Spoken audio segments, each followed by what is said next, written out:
Hello বন্ধুরা, আমি তুলসী UP থেকে বলছি। সবাই কেমন আছো? আশা করি সবাই ভালো আছো। আর দেখো, আমি একটা নতুন রেসিপির সঙ্গে ফির চলে এসেছি। আর আজকে রান্না করব লাউ ঘন্ট। আর লাউ ঘন্টটা আমি কি করে করি তোমরা দেখতে থাকো, ঠিক আছে? আর দেখো, লাউ তো আমি নিয়ে নিয়েছি আর ছোট ছোট করে পাতলা পাতলা করে কেটে নিয়েছি। আর ডিমের ভিতরে আমি একটু হলদি লবণ মিশিয়ে রেখে দিয়েছি। আর এই ডিমটাকে কিন্তু শুধু ভেজে না, সেদ্ধ করেও রান্না করতে পারো, লেকিন আজকে আমি কিন্তু ভেজে রান্না করব। আর এই ডিমটা না আমাদের এখানে বেশি পাওয়া যায় না, ঠিক আছে? আজকে পেয়েছি সেই জন্য নিয়ে এসেছি। আর দেখো, এখন বসিয়ে দিয়েছি একটা কড়াই। আর কড়াইটা যখন আমার গরম হয়ে গেল, পরিমাণ মতন তেল দিয়ে দিয়েছি।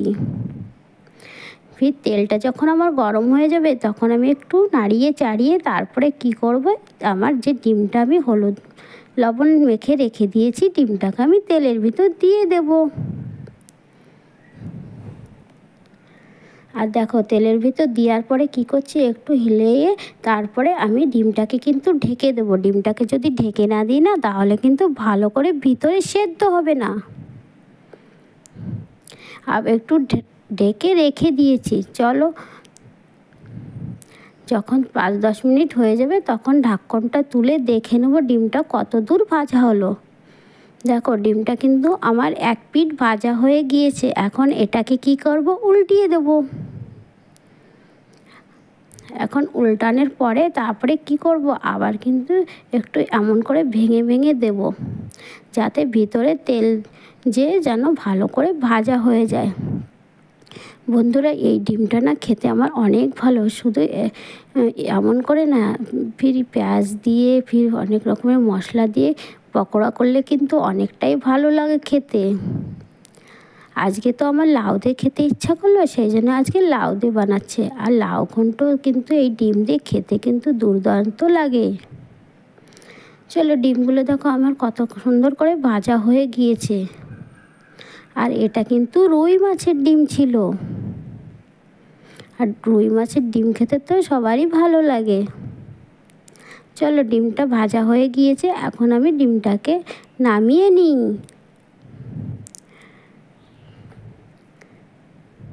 আর এই রেসিপিটা বানানোর জন্য কিন্তু বেশি মশলা লাগে না, একদম কম মশলায় বানানো হয়। আর দেখো, তারপরে ডিমটা নামিয়ে নিয়ে তারপরে দিয়ে দিলাম আমি একটু পরিমাণ মতো তেল। চলো, তেল তো আমি দিয়ে দিয়েছি, তার ভিতর আমি দিয়ে দেব আমি একটু জিরা।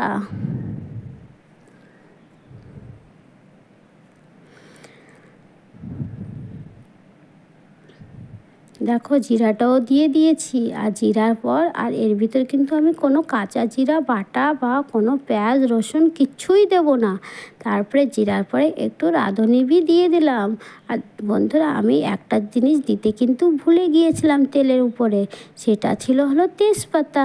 দেখো, তেজপাতাটা তারপরে আমি কিন্তু পরে দিয়ে দিয়েছিলাম। আর জিরাটা যখন আমার ভাজা ভাজা হয়ে গেল, তখন জিরাটাকে আমি অর্ধেক তুলে রাখলাম। কেন, এই জিরাটা পরে নামানোর আগে আমি পিষে তারপরে ওর ভিতর দিয়ে দেব। আর দেখো, এখন না আমি দুটো শুকনো লঙ্কা দিয়ে দিলাম তেলের উপরে। কেন, আমি যে কাঁচা লঙ্কাটা নিয়েছি, সেই কাঁচা লঙ্কাটা অতটা ঝাল না। আর যদি কাঁচা লঙ্কাটা ঝাল হতো, তাহলে কিন্তু শুকনো লঙ্কার কোনো প্রয়োজন হতোই না। আর দেখো, সব কিছু ভাজা ভাজা হয়ে গিয়েছে। এখন দিয়ে দিলাম আমি কেটে রাখা লাউটা। আর লাউটা কিন্তু আমি অনেক সুন্দর করে পাতলা পাতলা করে কেটে নিয়েছি। আর যত পাতলা পাতলা করে কাটবে, ততই কিন্তু লাউ ঘন্টটা খেতে ভালো হবে। আর ব্যাস একটু নাড়াচাড়া করে তারপরে কি করলাম, দিয়ে দিলাম লঙ্কাগুলো। দেখো, কতটা পরিমাণে কিন্তু আমি কাঁচা লঙ্কা নিয়েছি, কিন্তু এটার ভিতরে একটুও ঝাল নেই। তারপরে একটু লবণের দরকার, সেই জন্য পরিমাণ মতো লবণ দিয়ে দিলাম। বেশি লবণ কিন্তু আগে দেওয়া যাবে না, কেন এর থেকে জল গলে আর লাউটা কিন্তু রাঁধতে রাঁধতে অনেকটাই কম হয়ে যাবে। সেই জন্য আমাদের পরিমাণ মতন দিতে হবে এর ভিতর লবণ। চলো, ঢেকে দিয়েছিলাম, তারপরে ঢাকনাটা খুলে দেখলাম কতটা জল বেরিয়েছে। হ্যাঁ, অনেকটাই জল বেরিয়েছে। চলো, এটাকে এখন ফির নাড়াচাড়া করে তারপরে দিয়ে দেবো একটু হলদি। আর লাউয়ে কিন্তু বেশি হলদি পড়ে না, সেই জন্য সামান্য একটু হলদি দিয়ে দিলাম আমি। আর দেখো হলদি দেওয়ার পরে কিন্তু আমি একটু নেড়ে চেড়ে নেবো। আর শুধু আজকে কিন্তু হলদি পাউডারই দিলাম, না লঙ্কা পাউডার, না জিরা পাউডার, না ধনে পাউডার, কিছুই পড়বে না। কেন আগে তো আমি বলেছি এর ভিতর কিন্তু বেশি মশলাও যাবে না। দেখো নাড়াচাড়া করে দেখে নিচ্ছি যে আর কতটা সময় লাগবে পাকতে। তা জল তো এখন অনেকটাই বেরিয়ে এসেছে। চলো এখন কি করব, অনেকটাই পেকে গিয়েছে। তারপরে আমি যে ভেজে রাখা ডিমটা ছিল সেটাও কিন্তু লাউয়ের ভিতর দিয়ে দিলাম।